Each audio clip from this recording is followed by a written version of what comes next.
अधिक मास महात्म्य अध्याय 7. सुदेव ब्राह्मणाने केलेली श्रीहरीची स्तुती ऐकून तो म्हणाला, तू अप्रतिम तप केलेस, त्याने मी प्रसन्न झालो.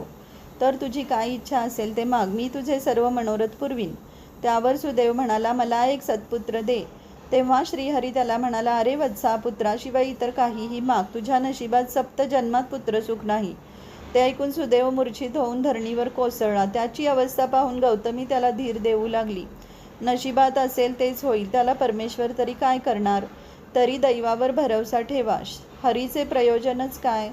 गौतमीचे ते वचन ऐकून गरुड श्रीहरीला म्हणाला, देवा, तूच त्याला काय हवे ते माग म्हणून सांगितलेस, आणि आता जर माघार घेतलीस तर भक्तांनी तुझ्याकडे यावेच कशाला.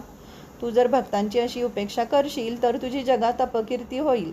तेव्हा श्रीहरी म्हणाला, गरुडा, तुला जर इतकी दया आली तर यमाज्ञा करून तूच या ब्राह्मणाला सत्वर एक पुत्र दे. त्यावर गरुडाने सुदेवाला पुत्रलाभाचा वर दिला. 9 मास पूर्ण होताच त्या दाम्पत्याला पुत्ररत्न प्राप्त झाले. त्याचे नाव शुकदेव ठेवले. असा तो पुत्र 7 वर्षाचा झाला. मौजी बंधन झाले. वेदाध्ययन शास्त्रेही शिकला.